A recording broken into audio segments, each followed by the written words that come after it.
Well, folks, here again for the weekly forecast. Of course, during this last week here in Nebraska, we did see a frontal system move through the state on Monday that did drop some locally moderate snowfall across portions of east central and southeast Nebraska.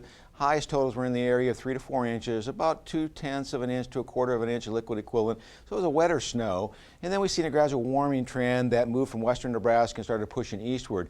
Now, as we go through this weekend, we're still going to see some warm temperatures, although temperatures will start to cool as we get into Sunday. But more importantly, our attention is turning to a very aggressive storm pattern starting to move in from the western United States that has the potential to drop significant snowfall across Nebraska, particularly the southern half of the state and northern Kansas. So let's get right to it and look at the upper air models and see what we have in store.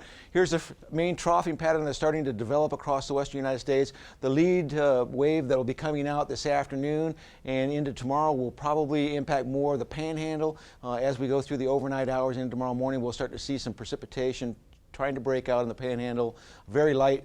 But as the day progresses, we could see those totals start to jump up around the 1/4 inch range for the event, which would indicate that with it being snow, we might have an inch or two of snowfall possible. But more importantly, as we get into Sunday, that first system moves toward the Great Lakes and we turn our attention to the main upper air low that's going to start pushing its way toward the east. There will be a lull as we get into Sunday night and Monday morning before the surface low starts to develop in southeast Colorado. And so as we get into Monday, we'll start to see the system taking place, and the low at southeast Colorado will mean that we'll have some progressive upslope flow developing in eastern Colorado, particularly in the Denver metropolitan area, northeastern Colorado, and some of that spreading into southwestern Nebraska as we get into the latter half of the day, and then strengthening and moving toward the northeast as we get to the overnight hours, such that as we get into Tuesday, the main upper air low will be parked just to the east of Nebraska, generating a very strong gradient of winds.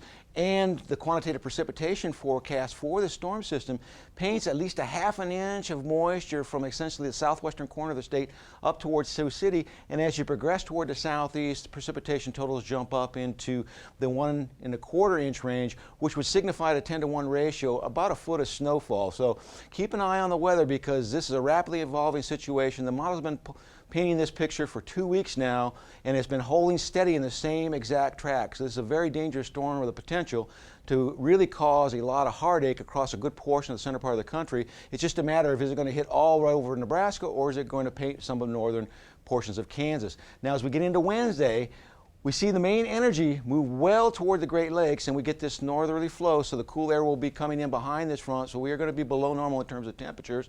And as we get into Thursday, we start to see the main pivot of this trough moving eastward, so ridging pattern starts to take place in the western United States, bringing some warming temperatures to extreme western Nebraska, but we still have another piece of energy moving into this northerly flow through the central plains that should impact central portions of North Dakota all the way into eastern Nebraska, with the potential for a couple more inches of snowfall. And then as we get into Friday, we see the ridge trying to come into our region, but yet another wave may make its way down through our region as we get into Saturday. So now as we look at the 8 to 14 day forecast, we see as that trough moves toward the east, and this is from next Thursday through the following Tuesday, the trough moves east, pushing the cold air to our east, and we see the warm air starting to build into the west. And in terms of precipitation, with that ridge building in, we're going to see a lack of precipitation across the southern half of the United States. Now as we look at the new forecast for February through April in terms of precipitation, we see well above normal precipitation across a good portion of the southern and central plains. And in terms of this summer, which takes us through May through July, we see a second consecutive month of below normal precipitation painted for the eastern Corn Belt.